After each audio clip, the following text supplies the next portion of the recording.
কোনোভাবেই থামছে না ইরান। আমেরিকা ও ইসরায়েলের চোখে চোখ রেখে যুদ্ধ চালিয়ে যাচ্ছে খামেনির উত্তরসূরিরা। ইরানের প্রতিশোধের আগুনে জ্বলছে গোটা মধ্যপ্রাচ্য। ট্রাম্প নেতানিয়াহুর পরিকল্পিত হামলার দাঁত ভাঙা জবাব দিতে এবার মরিয়া হয়ে উঠেছে সাহসী মুসলিম দেশ ইরান। এমন পরিস্থিতিতে ট্রাম্প যখন কঠোর হুঁশিয়ারি দিচ্ছেন, ফ্রান্সের প্রেসিডেন্ট ম্যাক্রো যখন পারমাণবিক অস্ত্র বানানোর ঘোষণা দিচ্ছেন, ঠিক তখনই কোনো রকম ভয়ডরহীনভাবে ইসরায়েলে মুহুর্মুহু মিসাইল হামলা করে নেতানিয়াহুকে কড়া জবাব দিচ্ছে ইরান। তবে এই যুদ্ধে যখন পারমাণবিক অস্ত্রের ঝনঝনানির কথা উঠছে, ঠিক তখনই ভয়াবহ কম্পনে কেঁপে উঠল ইরান। অনেকের ধারণা ইরানের কাছে পারমাণবিক অস্ত্র আছে, তবে ইরান কখনোই সেটি স্বীকার করেনি। কিন্তু যে দেশের কাছে পারমাণবিক অস্ত্র নেই, সেই দেশ কিভাবে পারমাণবিক অস্ত্রধারী দেশের সাথে চোখে চোখ রেখে কথা বলছে? ইরান যখন যুদ্ধবিরতির কথা নাকচ করে দিয়েছে, ঠিক সেই সময় পারমাণবিক শক্তিধর দেশগুলো আলোচনায় বসেছে। আর এই আলোচনার মধ্যেই কেঁপে উঠেছে ইরান, যেটিকে বলা হচ্ছে ভূমিকম্প। আসলে কি ইরানে ভূমিকম্প হয়েছে, নাকি অন্য কোনো ঘটনা ঘটতে যাচ্ছে?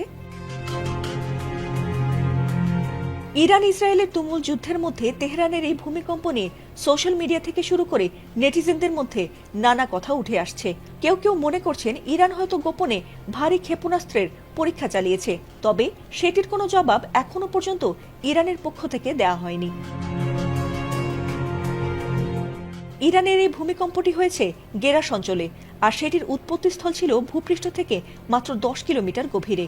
অগভীর এই ভূমিকম্পের ফলে গেরাস ও এর আশেপাশের এলাকায় ব্যাপক কম্পন অনুভূত হয়েছে। কম্পনটি যদিও মৃদু ছিল, তবে যুদ্ধবিধ্বস্ত পরিস্থিতির মধ্যে এই প্রাকৃতিক কম্পন স্থানীয় বাসিন্দাদের মাঝে সৃষ্টি করেছিল চরম আতঙ্কের।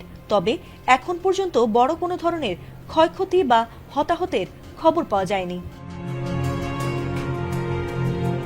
এদিকে এই যুদ্ধে ইরানের পাশে থাকার ঘোষণা দিয়েছে চীন। আর চীনের এমন ঘোষণার পর থেকে ইরানের বিপ্লবী গার্ড বাহিনীর মধ্যে আরও বেশি ক্ষিপ্রতা দেখা গেছে। ট্রাম্প ও নেতানিয়াহু ধারণা করেছিল আয়াতুল্লাহ আলী খামেনির মৃত্যুর পর হয়তো এই যুদ্ধ থেমে যাবে, কিন্তু খামেনির মৃত্যুর পর বড় প্রতিশোধ নেবার ঘোষণা দিয়েছে ইরান। আর সে কারণেই কাউকে তোয়াক্কা করছে না ইরানের বিপ্লবী গার্ড বাহিনী। তবে কি ইরান এবং ইসরায়েলের এই যুদ্ধ তৃতীয় বিশ্বযুদ্ধে রূপ নিতে যাচ্ছে? ফাতিমা সুলতানা, এটিএন বাংলা।